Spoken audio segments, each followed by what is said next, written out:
This is Heritage Words, a podcast about the words we've inherited from our ancestors and the meaning they bring to our lives. Heritage Words is produced by the HUC Jewish Language Project, which raises awareness about Jewish ancestral diversity through the lens of language. I'm your host, Sarah Bunin Benor. Our guest today is Raphael Bob-Waksberg. Raphael is a TV writer and producer known for his creativity and brilliance. He is the creator of BoJack Horseman and the new show Long Story Short, which premiered this summer on Netflix. He co-created Undone with Kate Purdy and served as executive producer on Lisa Hannawalt's Tuca and Birdie. He also wrote a book of short stories, Someone Who Will Love You in All Your Damaged Glory. Raphael grew up in a Jewishly engaged family in the Bay Area, which is also the focus of Long Story Short. Since that show came out a few months ago, the Jewish community has been abuzz, with some calling it the most Jewishly specific show ever. You can hear another interview with Raphael about the show on the Bagel Report, a wonderful podcast about Jews and pop culture. Raphael, welcome to Heritage Words. Thank you. It's great to be here. What a treat. I want to start by asking about your ancestors. Where were they from and when did they migrate to the US? My ancestors are from Eastern Europe. I've never done like a 23andMe because I don't want anyone else to have my DNA in case I decide I want to do crimes later. But I'm pretty confident I would get like 2000% Ashkenazi Jewish. Both my parents did it, and that's what they got. I think with maybe a smattering of Neanderthal as well. But that seems so. If we're going way back, I think there is a little bit of Neanderthal in me, unrelated to the Jewish side.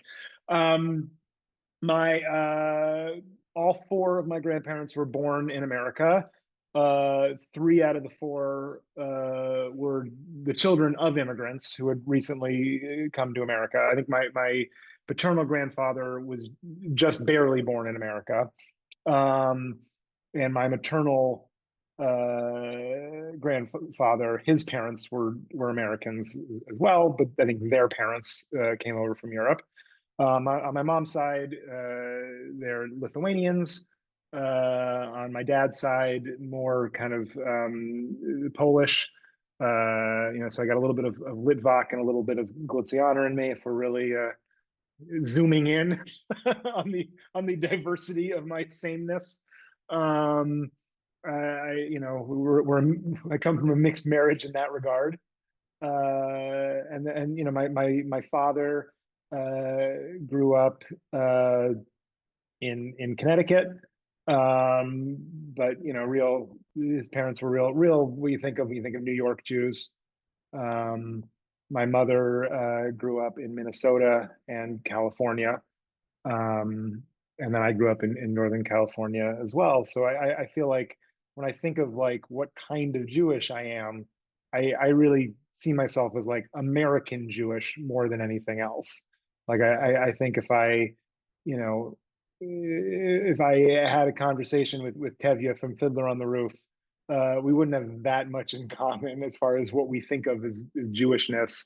But is a thread there. There is some stuff that connects us. And you and Tevye might not be able to communicate so well since he spoke Yiddish. Well, in Fiddler on the Roof, he spoke English. So oh, that's a good point. That's a good point. I'm assuming. Yeah. Right. So did you ever learn any Yiddish? No, not in any real way. Like you pick it up. I know a handful of Yiddish words. I can't conjugate a Yiddish verb. But I know the Yiddish that is a part of the American Jewish vernacular, and in some sense is part of the larger American vernacular, because of the melting pot that is America. I mean, I was just talking to my mother about it in preparation for this interview, and I said, I feel like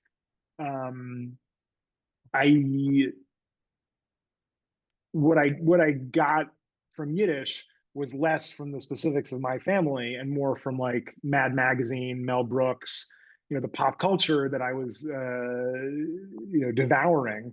I was really into comedy as a kid. I still am, and I felt like a lot of the comedy I was drawn to, possibly because I am Jewish, was Jewish, and I would see the Jewishness in it. Right?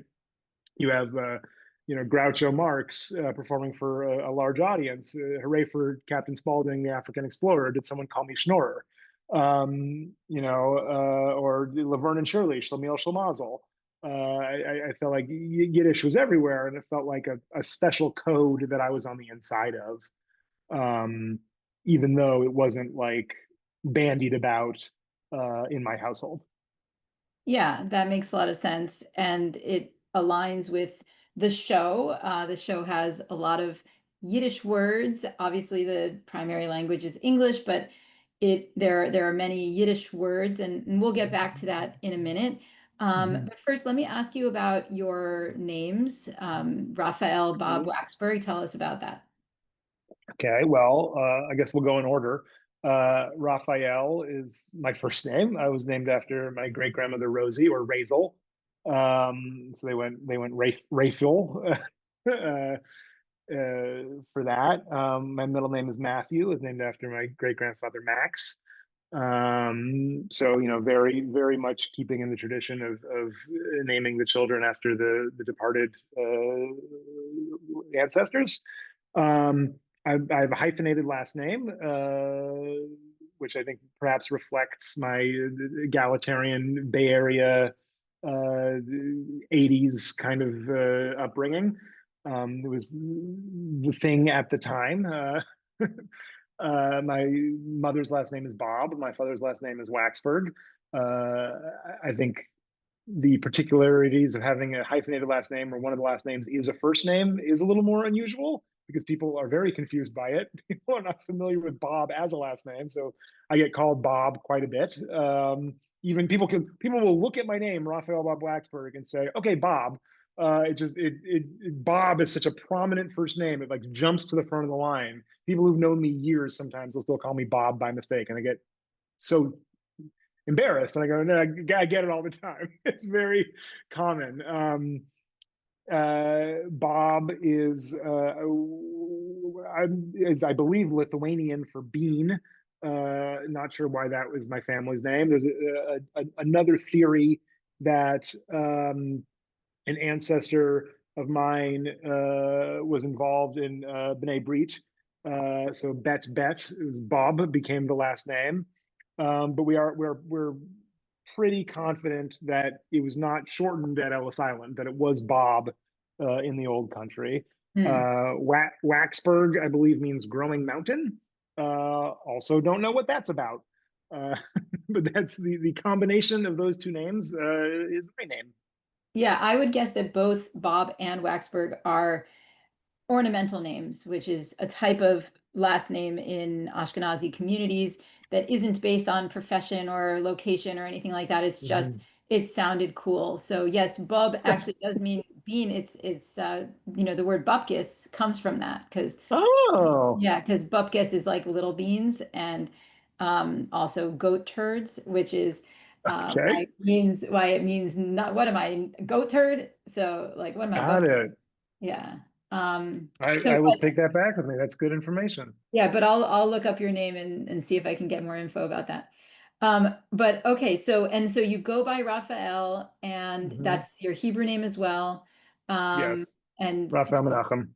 okay, Raphael. So Menachem's your middle name in Hebrew.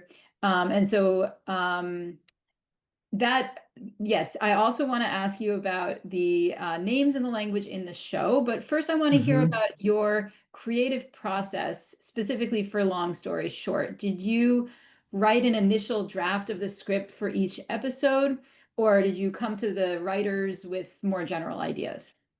Yeah, I mean, so for the first season of the show, um, because I had to develop it a little bit on my own before we hired a writing staff, I did kind of arc out the season and I had ideas for what I thought the broad stories would be for every individual episode. But then, we hired a room full of writers, and we really got into each episode together. And each writer did write their own episode with collaboration from the group.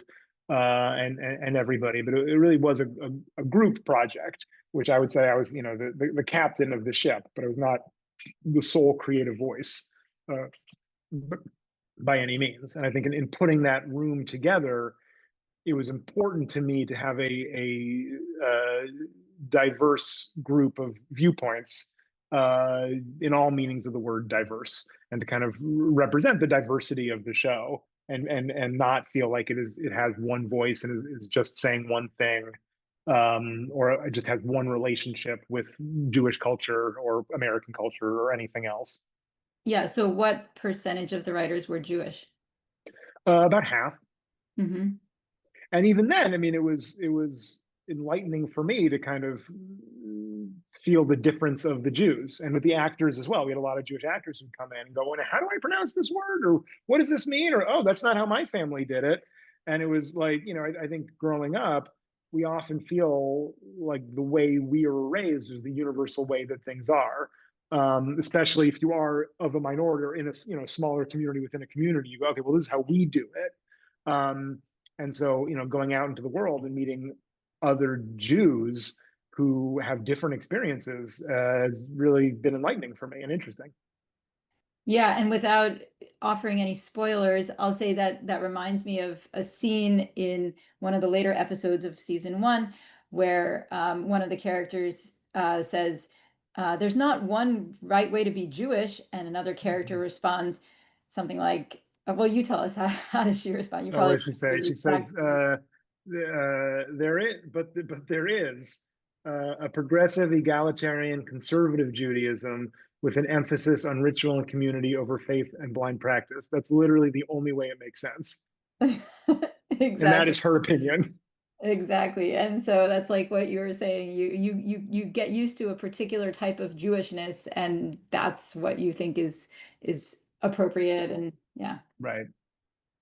On the Bagel Report, when you were interviewed, you said that when you saw Transparent, another Yeah. show, that you responded, "I didn't know a show was allowed to be this Jewish," that you felt like it didn't need to explain things. And I'm Hmm. also a big fan of Transparent, and I've also written articles about it. Hmm. And I think, long story short, has surpassed Transparent Oh, as the wow. most Jewishly specific show aside from shows about Orthodox Jews.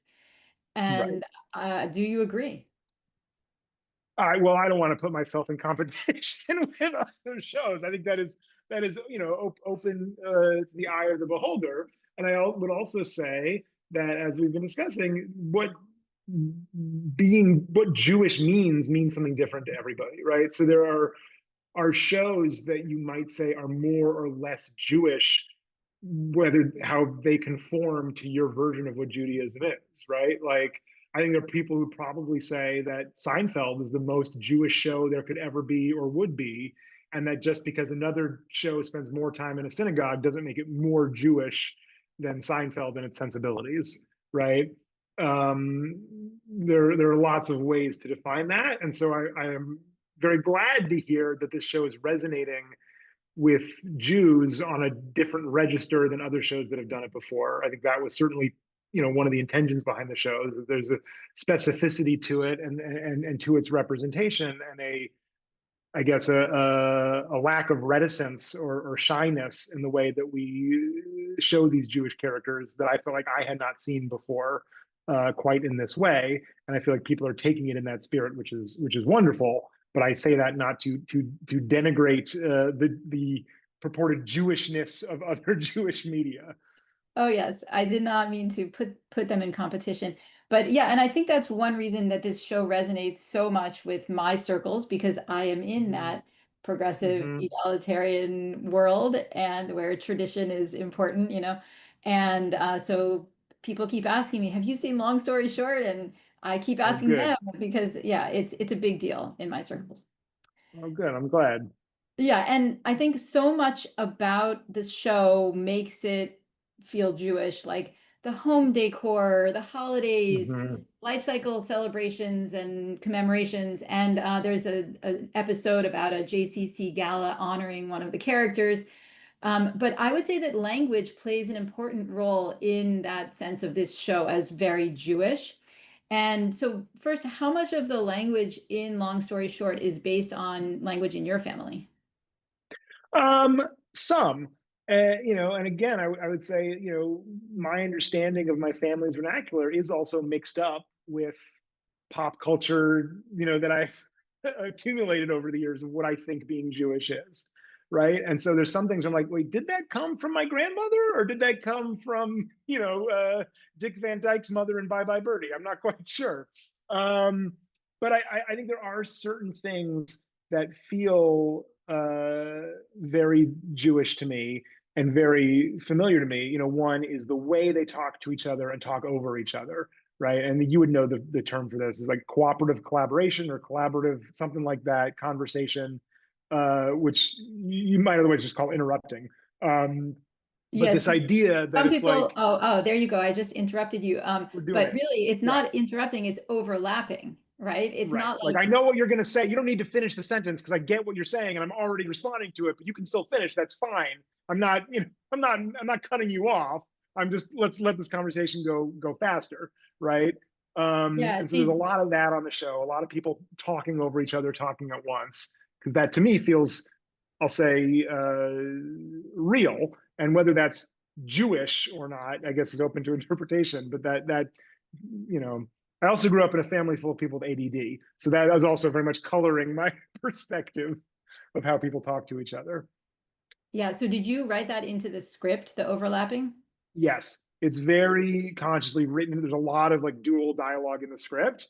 And then also, because we are in animation, all of our actors record separately. So we can really be very specific with the timing of how they overlap with each other. So our editors also are really good. Like there'll come times in the edit where they'll go, I'm going to move this line up a little bit because we get the gist of it, and we can kind of add overlaps and kind of go, no, I can't hear it at all. Let's take out some of the overlaps. We can be really like specific about it, and hyper tuned into like what we want our audience to hear when and which character we want them to be focusing on, even as other people are talking. Oh, that's really I interesting. don't So know if you could do it in live action. Like, it would be very difficult. yeah, that's true. And so that's why it's so fast paced because Yeah. they were recorded separately but overlapped on purpose. That's really interesting. Okay, so another aspect of the language is the use of Yiddish words. Um, Hmm. did those Yiddish words come up in your family? Well, let me actually just tell our listeners some of the Yiddish words that Sure. are in the show. So some of them are used by characters in the older generations, like Naomi's Hmm. parents in the 1950s New York scene, and by Naomi and Elliot, the parents' generation. But the children's generation is also uses some Yiddish words like Avi saying oy vey when he's talking to Shira about how hard it is to Hmm. be Jewish, and then Shira responds, Judaism is a lot of tsures. And I Yes. was wondering, does that resonate with you? Is that something you would have said in your family? I know these characters aren't representing Yes. your I siblings, don't know if but I would have used the phrase Judaism is a lot of Tsures, but Tsures is definitely a word that I use quite a bit. It feels very helpful in everyday life. It's a lot of Tsures. Like I need the Tsures. Like I don't need that Tsures. That is helpful. I think, and also I think when you're talking about Judaism, the Yiddish kind of creeps back in. Like it feels appropriate, right? I think another big word is chutzpah. I feel like there's no really good English. It's kind of audacity or nerve, but I feel like it's very versatile because it can be both a good thing, like I'll say one thing for the kid, he's got chutzpah, but it can also be like, oh, the chutzpah on that guy, and so that's really helpful. I mean, this is very basic, but I feel like Gesundheit is, the only appropriate way to respond to a sneeze. Like, God bless you feels like, oh, God bless you. Like, it's so gentle and kind of religious. And Gesundheit feels like it's a sneeze. It's a response. It's like, yeah, right back at you, Gesundheit. Um, I think new is another Yiddishism. I think it's Yiddishism. I don't know what that is if it's not a yeah, Yiddishism, but it it's is. not English. And it's funny, like in context, like writing the show, where I have to explain some of these things to non-Jews, and I realize I don't know how. Like, what is new? It's new. It's how like It's a thing you say at the end of a sentence, or before a sentence, or instead of a sentence. It's all purpose. Yeah, I don't know how to describe it. You put it in. Or like another thing I noticed that I was having my characters do, which I don't know if it's Jewish, it might just be New York, is the construction, you want I should. Uh, you want I should leave out some cake for you if you're coming in late. You want I should, and our script coordinator would flag it like, is this correct? And I go, no, that's right. Yeah, that's, I think you're missing a word here. No, you want I should. What? So you want I should starve? Like you want I should. It feels very specific to me. Yeah, and I some think of the other words, things. Yeah, go ahead. some words, sorry, some of the words that you just said are in the show, but some I don't remember being in the show. Like I don't think Gesundheit shows up, and Oh, probably not. Yeah. yeah, and I'm not Well, sure about. no one sneezes on the show because it's all scripted. So there's no Oh, that's accidents. true. That's true. Well, maybe in Right? There's season never an two. opportunity unless you're making a whole point out of it. Somebody sneezing and somebody else saying Gesundheit. That's a good point. Yeah. You wouldn't use it, but yeah, yeah, definitely. I want to get to ungepatchke. I wanted to get in there. It's a favorite of mine, and also very very helpful when describing the houses in both Southern and Northern California. Sometimes they're a little ungepatchke. Totally, totally. Well, okay. I'm just going to tell listeners some of the other types of words that are in the Hmm. show. So, some are words that most Americans would recognize, like mazel tov, kosher, chutzpah, shmooze, putz, and schmear. But Hmm. the show also includes many Yiddish heritage words that are not common outside of Ashkenazi Jewish communities. In fact, Hey Alma ran an article in September 2025, all the Yiddish words in Long Story Short season one, with the sub headline From Schmendrick to Shnook. This Netflix show contains a wealth of the Mamaloshin. And I saw that article and I was surprised at how many there were. I didn't realize we had putting quite that much Yiddish into this show. yeah, Yeah, I think and it's like almost every episode. Yeah.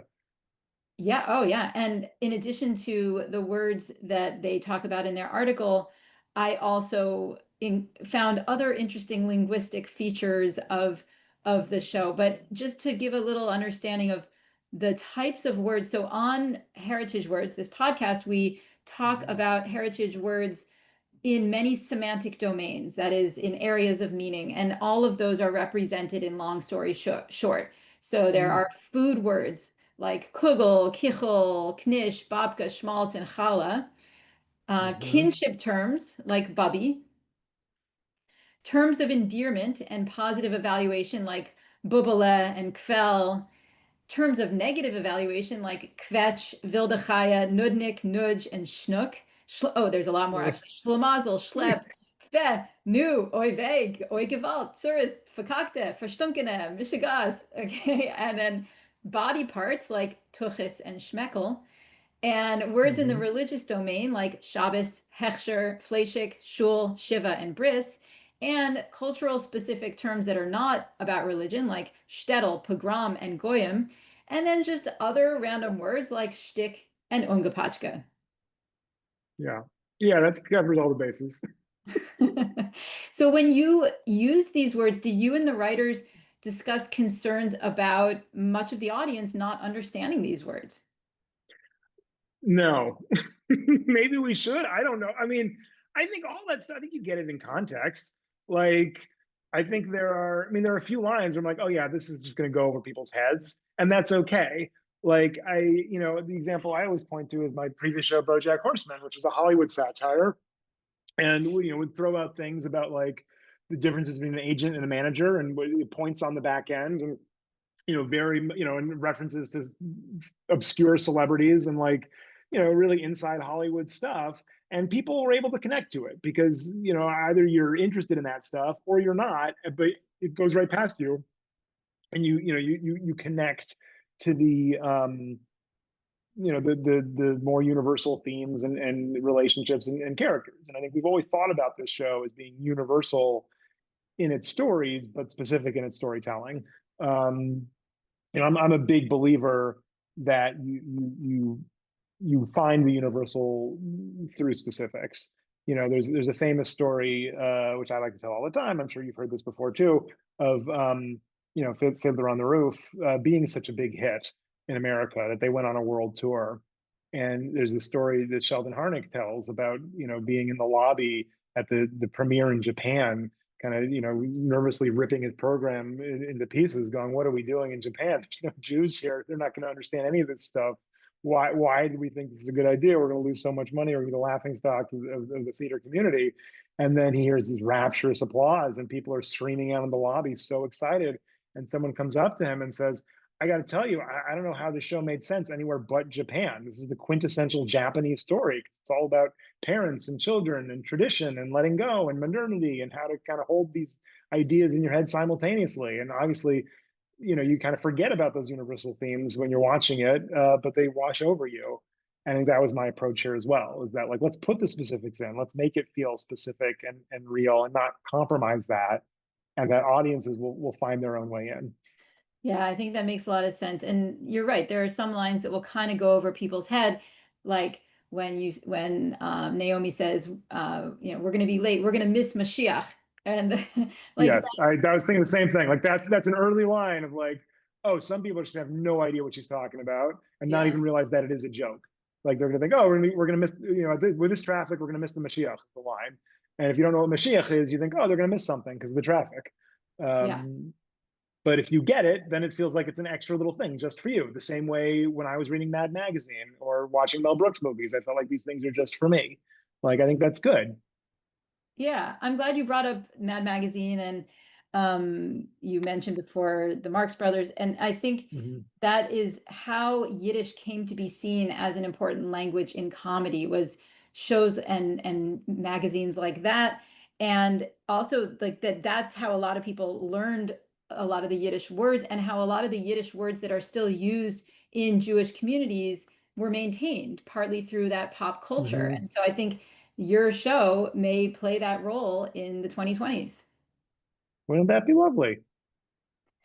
Okay, I want to ask you about the interplay between the writers and the actors and how it Sure. relates to the language. So I watched a panel with you and the actors in the show, and Lisa Hmm. Edelstein said that it was her idea to make Naomi Schwartz from New York, and then you Yeah. asked the writers to add a backstory about that. Tell us about Although, that yeah, process. although I think the way she describes it is not that it was her idea. It was that, well, obviously Naomi was from New York, and I was wrong to ever not think that. She doesn't claim to have come up with the idea. She's claimed that like she intuited, she felt the character. I think that the voice she's doing is not entirely, but I think uh, very much based on her own mother's voice. And I found that a lot with some of the actors that we hired, is I would say like, we want like like in some of our flashback scenes, we have like David Krumholtz playing Naomi's father, and he said, I said, I want like a mid-century East Coast Jew, and he goes, well, my dad's a mid-century East Coast Jew, so I'm going to do his voice. And so I think for a lot of actors, this wasn't a cool opportunity and way for them to kind of like play with this stuff that they were raised with or got. Um, and that, yeah, they're informed, excuse me, their choices informed the writing of the characters, and that's always true. That like you have an idea, but then the actor comes in and they do something in a certain way, or they get laughs in a certain direction. You go, oh, that's interesting. Let's keep playing with that. Or like, oh, that's a fun dynamic. Let's do more there. So it is really helpful to have these actors that have their own experiences with this stuff, right? I remember, there's an early scene where Jen is washing a dish, and she's using the Fleischig sponge. Um, and Lisa says, that's the Fleischig sponge. And I go, I think it's Fleischig. And Lisa goes, I'm pretty sure it's Fleischig. And I actually had to plead ignorance because I grew up vegetarian, so we didn't have Fleischig dishes. I was like, I thought it was Fleischig, and so I called my mom, who is, both my mom and my dad, who are my experts when it comes to this. And I said, is it Fleischig or Fleischig? My mom says, well, that depends. Are you a Litvak or a Glitzianer? And I go, okay, we're getting too deep in the weeds now. But like, I'm learning stuff, because of the experience of writing the show. Like I don't see myself as like the expert that's just, telling the world how it is about this Jewish family. Like I'm through the conversations with my other writers and with my actors, like I'm finding things out and I'm uncovering things. So it's been really fun for me in that way to engage with this area of my life that I never have in my work before. Mm. Yeah, let's play a clip of Lisa Edelstein's brilliant portrayal of Naomi. Mhm.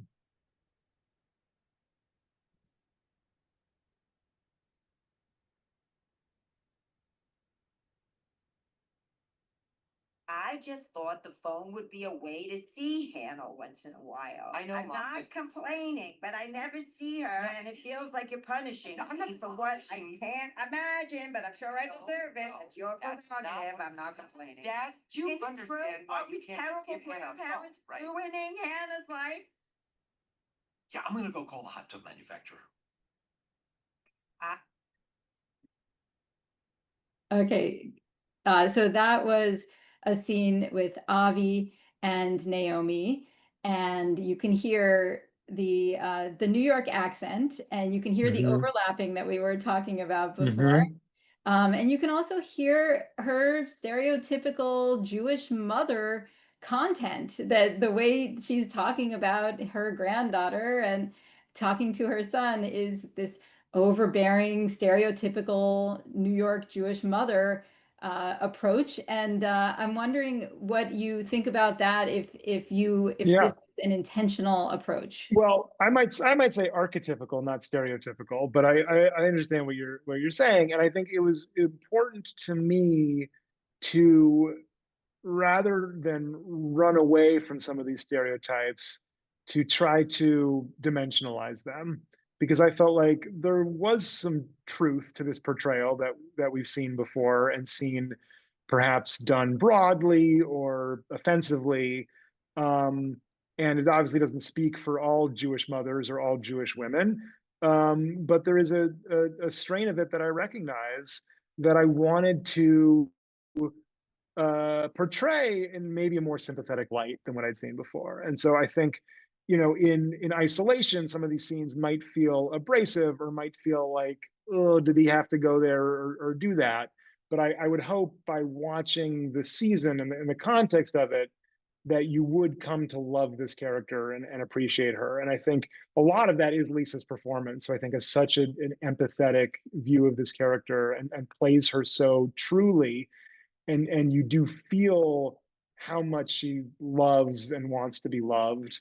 And she's a very flawed character, but she is not by any means a villain or a flat character. Yeah, that makes sense. And later in the season, there is sort of a redemption arc that I won't give away too much. I want to play another scene, and this is about imitating older relatives. And Mm-hmm. there's this idea of a familect, which is a family Mm-hmm. dialect, and that can all include heritage words that were passed down the generations in that family, Yeah. and also inside jokes. And this scene highlights an inside joke that is a recurring theme throughout the season. And then in the final episode of the season is we get the origin story of it in a beautiful, beautiful scene. So here is that clip.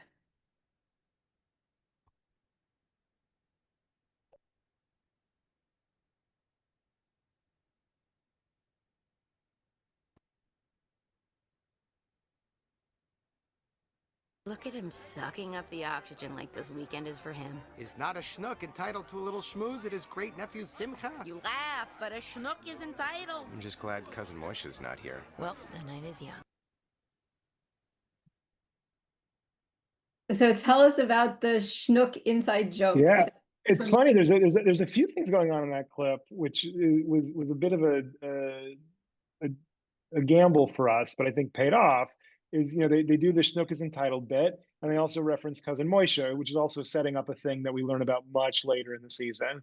And I think the kind of the kunz of the show here, if I may use that word kunz, is that we're jumping around in time. I don't think we've explained that in this conversation, that we're getting to see this family over many years going backwards and forwards.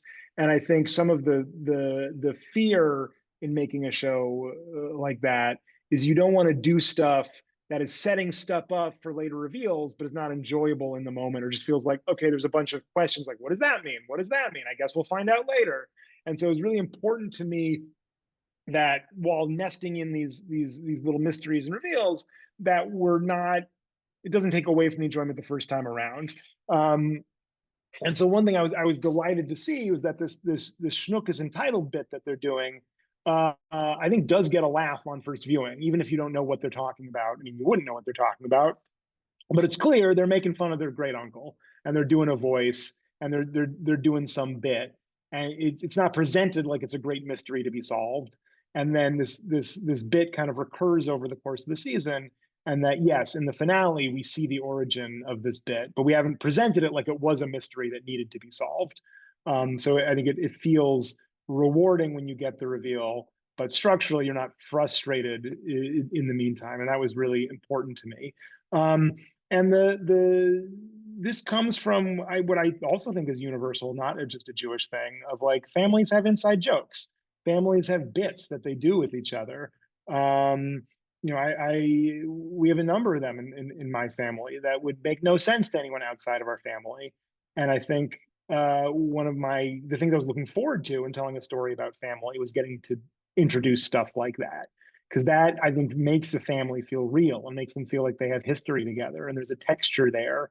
You know, these aren't just actors meeting for the first time on a soundstage. Like this, there's stuff there that you as an audience are on the outside of. And especially I think it was helpful in this first episode because we're telling a story of Avi's new girlfriend, Jen, who is very much on the outside of it, right? So she is in a sense the audience surrogate in this way, that she's being, you know, especially if you're not Jewish and you're watching the show, you're being brought into this family with all their foreign words and customs and ways that they act around each other. And you are trying to suss out, is this correct? Is this how they're supposed to be? Am I in the wrong here? What's normal and what's, you know, what's strange about all this? And so it was important to me that we have some of those inside jokes and recurring gags that help the family feel like a closed unit. Yeah, and the way they say it, their phonology and their intonation, like the way they pronounce it and their pitch is very much an imitation. It's marked as not their own language. Like they could have just said, is a Shnook not entitled? But they said, is a Shnook not entitled? Right, and right. Both of them, both of the actors who play Shira and Avi did that so well. And so this is actually a common phenomenon for descendants of Yiddish speakers to use Yiddish in this way that is very quotative, right? That it's not you're their doing own. a character. You're putting it on. Yeah. Exactly. I mean, that feels like and a lot of my early introductions to Yiddish was that. It was like a kind of a hyper aware, like this is a bit that we're doing, right? You think of like the joy of Yiddish, or like these kind of I'm imagining these books you would see at like the checkout counter. At my mom used to own a Jewish bookstore, and so you'd have these like cute little tchotchkes of like Yiddishisms. That felt like, isn't this cute, right? Not treating it like a full language that you would have a conversation in, but these little interjections, these little bits of character. I think for my generation, that feels very true to how we think of Yiddish and what Yiddish is for. Exactly. And then another part of the familect is the wordplay. There's some wordplay in this show, like when Elliot complains about a broken jacuzzi in their vacation rental, he says, they say jacuzzi, I say jacuzzi. Yes. Was this kind of thing common in your family, wordplay? I think so. You know, I was trying. I was just thinking about this also, and that I wonder. I mean, I think it's a little bit of a chicken and egg thing, but I do wonder if you find this in cultures that are multilingual, right? Like there's a joke in the show about the Hebrew word minion with like a minion, like someone's minion, like in Despicable Me minions, right? And that's a parallel that I noticed in like second grade, right? and like, you know, learning Hebrew in school, you learn that me is who and who is he is she and dog is fish, right? And kind of the comedy of that, of these words meaning different things. I do think it creates a brain that is well suited to wordplay. But also that might just be, this was an interest of mine, and so I noticed those parallels in a way that I might not have otherwise. I'm not sure. No, I think you're absolutely right. I mean, there's been wordplay throughout Jewish history. You see it in the Tanakh and in rabbinic Yes. literature. And someday I hope to write a book called People of the Pun. Yeah. Well, so I mean, so much of you know, Torah study is like, well, what does this word mean? Is there another meaning? And what could this be implying? Like, it is very focused on the word and the different possible interpretations of the word. And, you know, is there another thing to be derived from that? So yes, I think you're right. There is a Jewish texture to that, certainly. Yeah. Yeah. And then another aspect to the family dialect thing is metalinguistic conversation, which means talking about language. And there's a scene where Avi and his daughter Hannah are talking about Yiddish. I'm going to play that scene and then we'll talk about it.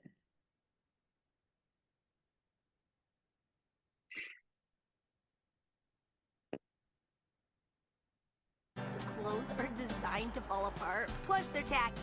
It's giving ungepatchke. Ungepatchke? It means garish. No, I know ungepatchke. Why do you know ungepatchke? My For You page gives me Yiddish word of the day. It's fun. Yiddish is camp. Yiddish is camp? I No, didn't of mean course. Who camp. could forget the B-52's rendition of Eufen I meant like Pripyat? old, So but good, cool. so camp. Okay, such a nudnik. Kitsch is the word you're looking for. Jews don't do camp, unless it's sleepaway camp or concentration. Boss. Okay, have a good day with the other Kinderlach. A lot going on in that scene too. Oh my gosh, totally. Okay, well, there's a lot of Yiddish words that they use, and they're talking about Yiddish, and just the idea of Yiddish word of the day. Where did you come up with that idea? Oh, well, I mean, I think that relates to what I was saying earlier, of that, like, I think for people my age and younger, their exposure to Yiddish is this kind of like bite-sized, like, as a quirky interest, right? Like, I'm not going to learn the whole language, but like, I like peppering it in. I like knowing a little bit about it. It's fun. And I think to be less dismissive of it, I think it's an idea of like, this is a way that I can connect to my ancestors, perhaps, or I feel this is my language, and I'm not going to like actually engage with it seriously, but I would like a little bit of it. It does, you know, I'd like to take some ownership of it. It makes me feel connected to my grandparents who used to, you know, sprinkle Yiddish phrases here and there. But the idea that the way she would describe it as camp, and Avi being offended by that, even though that's how I just explained, like, it is kind of what it is, this old cute thing. But him being more persnickety, just as a linguist, like, that's not the right word. Although I do feel like I have to apologize, because, you know, the joke he makes is about the B-52s doing Eufen Pripyat. And I saw recently that Fred Schneider of the B-52s actually hates it when people call the B-52s camp. So I did not mean to demean the B-52s, and I'm sorry that they do not self-identify as camp. I maybe could have gone with another example. I could have gone with, you know, John Waters doing something in Yiddish, maybe. Maybe, but I thought that line was just brilliant. And did you grow up singing Eufen Pripyat or hearing about it in school or Yes, something like that? I don't think I ever sang it, but like Eufen Pripyat, I think it was like the prototypical Yiddish song, like that. I think it's haunting and beautiful, and like when I hear it, it just takes me back to the old country, or to my youth. It taps into something in me. I'm not sure where I first heard it, but it does, you know, do that to me. More so than, say, like Mandy Patinkin singing "Take Me Out to the Ball Game" in Yiddish, which feels a little more camp, you might say. Absolutely. Did you grow up going to a Jewish day school? I did, yeah. I went to Jewish elementary school, and I went to public middle school and high school. Okay. And do you think you might have heard of the song Eufen Pripyat at your Jewish day school? Oh, certainly, yes. Okay. Yeah, If that's not where earlier. I mean, if it wasn't playing, it might have been playing at the house. Like, I don't know, you know, I couldn't tell you the first time I heard it. Yeah, I also learned Eufen Pripyat at my Jewish day school. Yeah. But it's impressive that this character, Avi, knows so many Yiddish words and this song. And I mean, it's exactly that thing we were talking about before, about being very Jewishly specific from a particular type of Jewish community that I guess is based on your own Right. experiences. And I think there is, to get a little deeper into Avi's character there, I think there is a privilege there that he kind of takes for granted, that he is able to, abandon certain elements of his Jewish identity because he has been so enmeshed in it, right? His Jewishness is unmistakable. It's baked into who he is because of his upbringing and kind of the way he presents himself and who he is in the world. So he does not feel any need or desire to keep up with it in any way that doesn't make sense to him.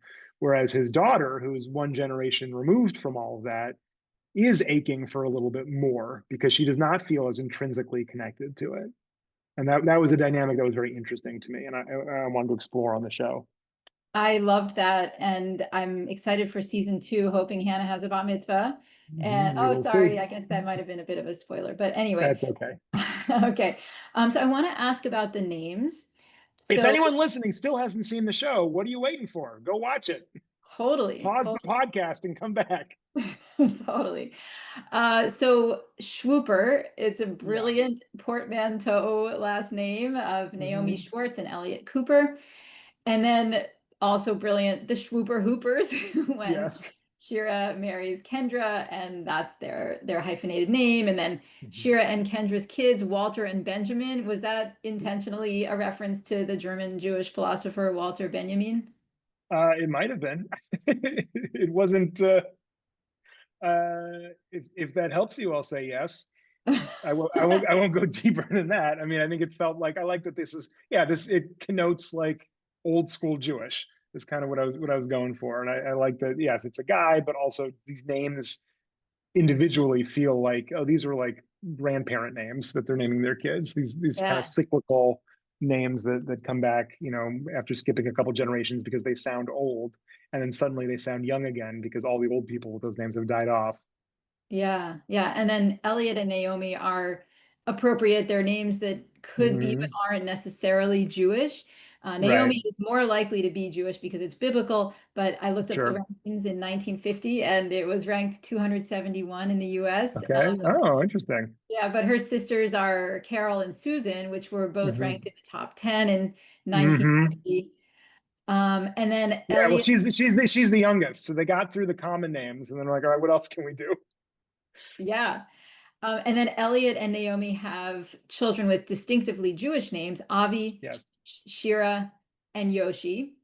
And that is appropriate for that generation of people born around 1980 and beyond. In my research about American Jewish names, I found that there was a major uptick in the percentage of names among American Jews that are distinctively Jewish starting in the early 1970s.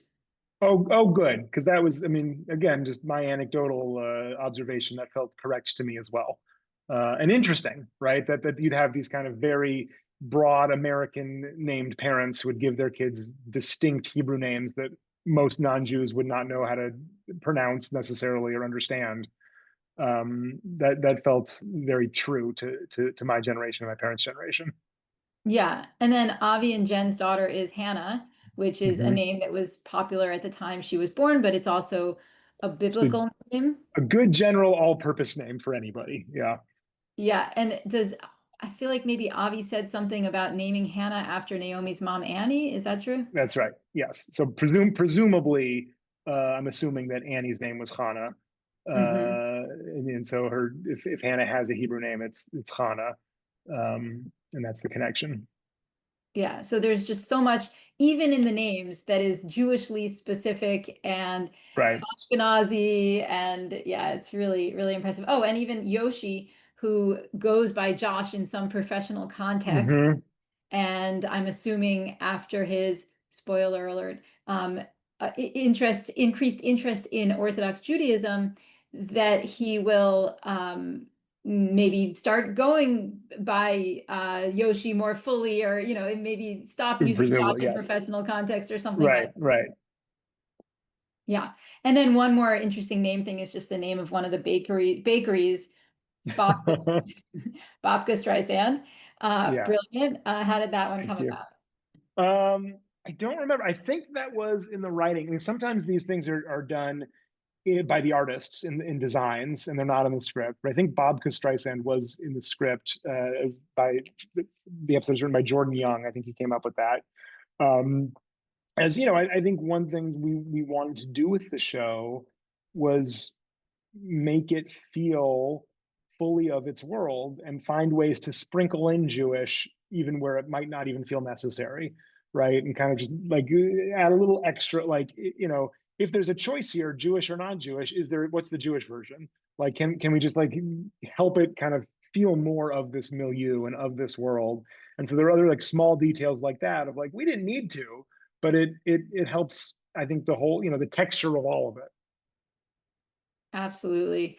Well, we're almost out of time, but tell us if there's anything else you'd like to share with us about the show or your own ancestral language, identity, and culture. I think the show is great and everybody should watch it. I think if you were listening to this, you were probably interested in the Jewish aspects of it. But if you've somehow stumbled across this podcast and you are not interested in the Jewish aspects of it, I think it works well too. As I said, I think it's a universal show that tells things specifically, and I think probably if you were listening or watching this, there will be specifics in it that you identify with that you may have not seen before. And that was, you know, that's something I'm very proud of about the show. Absolutely. I think it works for everybody. And thank you so much for joining us today and for all that you do to bring interesting art into the world. Thank you. It's my pleasure. Thanks for having the conversation. I really had a good time.